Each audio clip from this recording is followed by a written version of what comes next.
Hello everyone, welcome to English Kyan. This is Shivashish Das. Today I have come up with another video on the topic of narration. ये मेरे narration के ऊपर चौथा video है और इस video में हम लोग सीखेंगे कैसे हम लोग इंटरोगेटिव सेंटेंस को डायरेक्ट से इनडायरेक्ट नरेशन में कन्वर्ट करते हैं। इससे पहले जो वीडियोस मैंने दिए हैं उनमें हम लोगों ने सीखा है कैसे हम लोग एजर्टिव सेंटेंस और इंपरेटिव सेंटेंसेस का नरेशन चेंज करते हैं। अगर आपने अभी तक वो सारे वीडियोस नहीं देखे हैं, मेक श्योर कि आप इस वीडियो देखने के बाद वो वीडियोस आप ज़रूर देखें। मैं उन वीडियोस का लिंक अपने डिस्क्रिप्शन बॉक्स में शेयर करूंगा। और अगर अभी तक आप इंग्लिश ज्ञान फैमिली का पार्ट नहीं बने हैं, प्लीज़ सब्सक्राइब द चैनल और हिट द बेल आइकॉन ताकि आपको नोटिफिकेशंस जल्दी से जल्दी मिलते रहे। So without wasting any time, let's start.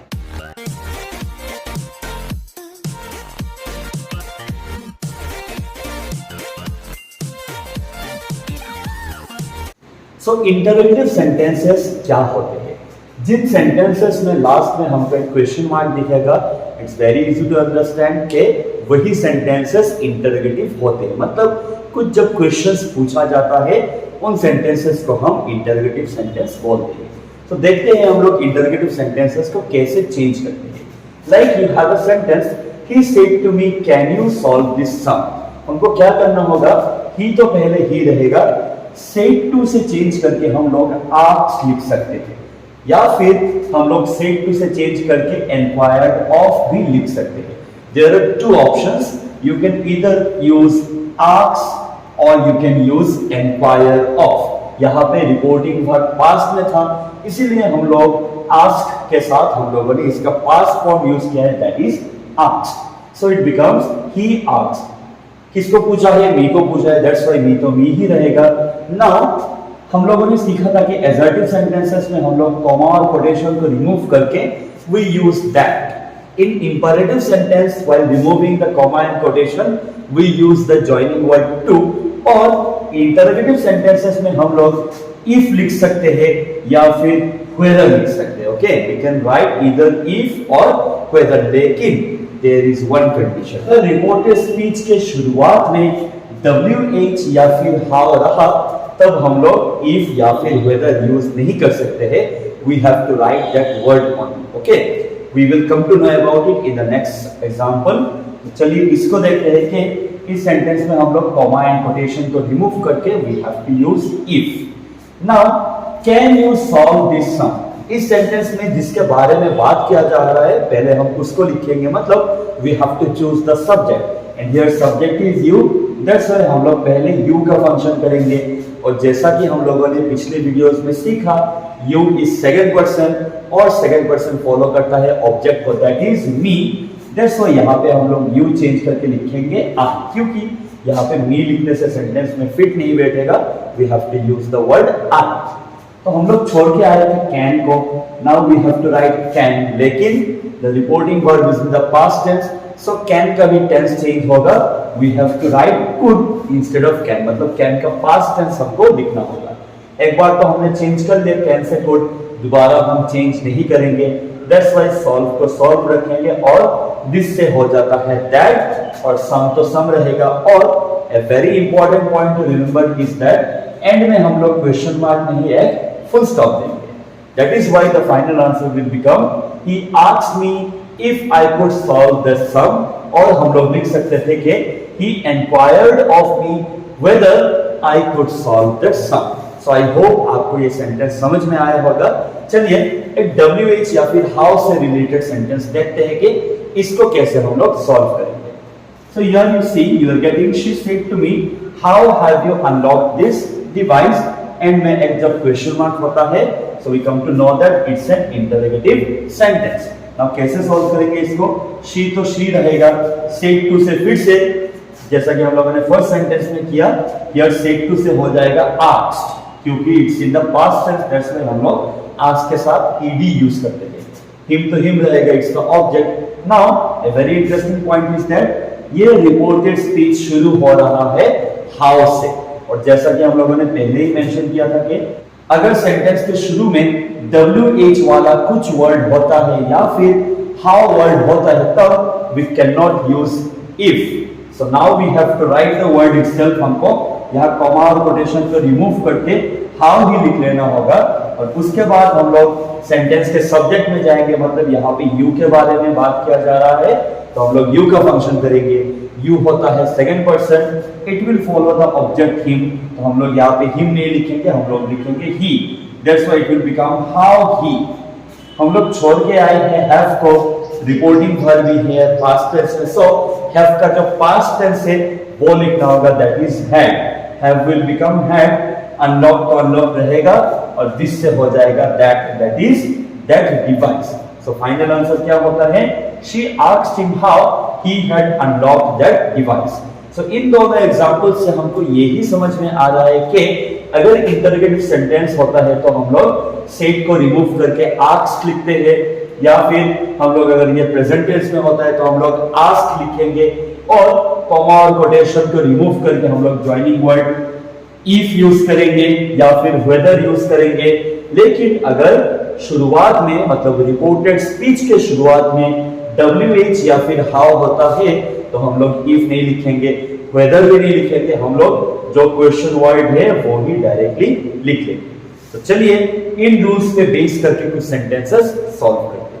So the first question is, the man said to his son, have you submitted the papers? As is clear, it's an interrogative sentence because sentence के end में एक question mark है। So we will start with the man said to से हो जाएगा asked, because ये एक interrogative sentence है। Object तो object के जगह पे ही रहेगा his son। जैसा कि हम लोगों को याद होगा, comma और quotation remove करके we can use if या फिर whether, और हमको चेक करना होगा कि रिपोर्टेड स्पीच के शुरुआत में WH या फिर हाउ वाला कोई वर्ड है या नहीं। यहाँ पे it's beginning with have, so we can use the if. So comma और कोटेशन रिमूव करके हम लोग लिखेंगे if. Now we have to begin with the subject of this sentence, that is you, और यू होता है second person, second person will follow the object, that is his son. His son, ये he है या she है? Definitely his son will be he, so हम लोग his son के बजाय हमको लिखना होगा ही। हम लोग छोड़ के आए हैं हैव को, और रिपोर्टिंग वर्ब भी है पास्ट टेंस में, so have will become had. He had submitted, तो सबमिटेड ही रहेगा बिकॉज एक बार हम लोगों ने चेंज कर लिया है, और द पेपर्स भी द पेपर्स रहेगा, और एंड में you have to put a full stop. So here you are, the final answer is the man asked his son if he had submitted the paper. Now let's see question number 2। She says to him, "Are you happy in this city?" Again, it's interrogative because last में question mark है. So we will begin with she. Here you may see यहाँ पे says to दिया हुआ है, that is it's in the present tense. और अगर present tense में होता है तो हम लोग ask नहीं ask यूज करेंगे, लेकिन यहाँ पे say के साथ एक s है, similarly हम लोग ask के साथ भी एक s दे देंगे, asks। him तो him रहेगा, कॉमा और कोटेशन को रिमूव करके हम लोग देख लेंगे इफ यूज होगा या नहीं। यहाँ पे आर से शुरू होता है, ना ही ये WH है, ना ही ये हाउ है, that's why we can use if. Again we have to choose the subject of the sentence, that is you. You is second person, second person will follow the object, that is him. Him को change करके हम लोग लिखेंगे ही। हम लोग छोड़ के आए हैं आर को, आर है प्रेजेंट टेंस में, दैट इज V1। अब सोचने वाली बात यह है, क्या हम आर से चेंज करके वाज या फिर वे लिखेंगे? द आंसर इज नो, हम लोग नहीं लिखेंगे, because here the reporting verb is in the present tense. और हम लोगों ने पहले वीडियो में सीखा था कि देयर इज ए रूल कि अगर रिपोर्टिंग वर्ब प्रेजेंट टेंस या फिर फ्यूचर टेंस में हो तब रिपोर्टेड स्पीच के टेंस में कोई भी चेंज नहीं होता, मतलब ये प्रेजेंट टेंस है, ये प्रेजेंट टेंस में ही रहेगा। लेकिन इस चीज का हम कई लोग गलत मतलब समझ लेते हैं। हम लोग समझ लेते हैं कि यहाँ पे चेंज नहीं होगा, मतलब आर को हम लोग यहाँ पे आर ही लिखेंगे, लेकिन अगर हम ऐसा लिखते हैं तो it will be incorrect, because he के साथ तो आर नहीं होगा, ही इज सिंगुलर, तो हमको तब लिखना होगा इज, बिकॉज इज भी प्रेजेंट टेंस में है, टेंस का कोई चेंज नहीं हुआ है, और जो कि हमारा रूल यही बता रहा है। So it will be he is happy in, this will become that city, और एंड में एक full stop. So the final answer is she asks him if he is happy in that city. Let's see question number 3. The lady said to her son, why did you leave your job? Again, it's an interrogative sentence. So it will begin, the lady said to से हो जाएगा asked her son. यहाँ पे you must see sentence के शुरू में, मतलब reported speech के शुरू में ही WH वाला एक वर्ड है. दैट्स व्हाई हियर हम लोग कॉमा और कोटेशन को रिमूव करके इफ यूज नहीं कर सकते, हमको वाई को वाई ही लिखना होगा. अब हमको इस रिपोर्टेड स्पीच के सब्जेक्ट को ढूंढना होगा. सब्जेक्ट है यहाँ पे you, that is second person follows the object that is her son, और सन के बजाय हम लोग यहाँ पे लिख लेंगे ही. Now you have to notice something very important. यहाँ पे हम लोग देखेंगे you are getting a word did और एक मेन वर्ब भी है लीड. जब भी हम लोग एक सेंटेंस में मेन वर्ब के पहले हमको अगर डिड या फिर डू या फिर डज मिलता है तो ये डिड, डू और डज हमको सेंटेंस का टेंस शो करते हैं. अगेन आई एम रिपीटिंग, अगर सेंटेंस में हमको एक वर्ब के अलावा एक और डू, डज या डिड मिलता है तो वो डू, डज या डिड हमको टेंस इंडिकेट करते हैं. मतलब अगर डू या फिर डज हो तो पूरा का पूरा सेंटेंस प्रेजेंट टेंस में है, और अगर डिड हो तो पूरा का पूरा सेंटेंस पास्ट टेंस में है. यहाँ पे आप लोगों को रहेगा लीव को देख के कि लीव तो प्रेजेंट टेंस में है, लेकिन यहाँ पे डिड है और इस डिड के रहने की वजह से पूरा का पूरा सेंटेंस V2 हो जाएगा, दैट इज पास्ट टेंस. और हमको पता है अगर रिपोर्टिंग वर्ब पास्ट टेंस में होता है तो रिपोर्टेड स्पीच का भी टेंस चेंज होगा. यहाँ पे पूरा सेंटेंस V2 है, ये वाला सेंटेंस V2 से हो जाएगा V3, और हम लोग V3 लिखते हैं कैसे, पहले देते हैं हम लोग एक हेड और जो मेन वर्ब होता है उसका बैठाते हैं हम third form, that is left. Why he had left, और यहाँ पे है योर वर्ड आया है यू से, दैट इज सेकंड पर्सन फिर से फॉलो करेगा ऑब्जेक्ट को, दैट इज हर सन के बजाय हम लोग लिख सकते हैं ही. लेकिन इस सेंटेंस में क्या फिट बैठेगा उसको देखना होगा. ही जॉब होगा या फिर his job, it will be his job, और एंड में हमको एक फुल स्टॉप देना होगा. So the answer is the lady asked her son why he had left his job. Let's see question number 4. I said to him, may I use your pen now? Again, you are seeing an interrogation mark here in this sentence. That means it's an interrogative sentence. It will start with I. Said to से हो जाएगा asked. I asked him. Here you see, ये question में से शुरू होता है. That means WH या फिर how used नहीं हुआ है. So we can use the word if. You can use the word linking word if. Then again we have to come to the subject of this sentence. यहाँ पे हम लोग I के बारे में बात कर रहे हैं और I is first person will follow the subject, that is I ही रहेगा. हम लोग may को छोड़ के आए हैं. Reporting verb is in the past tense, so may will become might. Use तो use रहेगा. Your word आया है you से, that means it is the second person और second person follow करता है object को, that is him. सो हमको देखना होगा सेंटेंस में क्या फिट बैठता है. ही पेन होगा या फिर हिज पेन होगा या फिर हिम पेन होगा.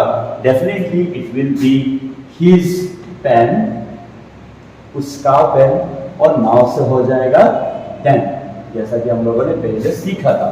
सो here you are, the final answer is I asked him if I might use your pen और rather his pen then. Now let's see question number 5. Tarun said to her, do I need to tell you the answer? Again, it's an interrogative sentence. So the sentence will start from Tarun. Said to से हो जाएगा asked her, comma और quotation remove करके हम लोग if लिख सकते हैं, because here you are not getting any WH or how. If के बाद हम लोग subject पे आएंगे. Subject is I है first person follows the subject. यहाँ पे subject है तरुण और तरुण है he, इसीलिए हम लोगों ने लिखा है ही. और जैसा कि मैंने पहले बताया था, अगर एक मेन वर्ब रहा और उससे पहले डू या फिर डज या फिर डिड रहा तो ये डू, डज या डिड हमको सिर्फ टेंस बताता है. डू है प्रेजेंट टेंस में, so it will B V1, पूरा का पूरा सेंटेंस ही प्रेजेंट टेंस में है. सो रिपोर्टिंग वर्ब यहाँ पे है said, that is past tense. और हमको पता है अगर रिपोर्टिंग वर्ब पास्ट टेंस में रहा सब सेंटेंस के टेंस का चेंज होगा, मतलब ये प्रेजेंट टेंस से हो जाएगा पास्ट टेंस, मतलब V1 से हो जाएगा V2 और V2 हम किसका बनाएंगे, डू का V2 नहीं बनाएंगे, हम लोग मेन वर्ब का V2 लिखेंगे, दैट मींस नीड से हो जाएगा नीडेड। तो ये है कि ये डू जस्ट हमको टेंस दिखा रहा है कि टेंस इंडिकेट कर रहा है सेंटेंस कौन से टेंस में है। नीडेड टू टेल, टेल ही रहेगा बिकॉज टू के बाद हमेशा प्रेजेंट टेंस यूज होता है और हम लोग एक ही बार टेंस चेंज करते हैं।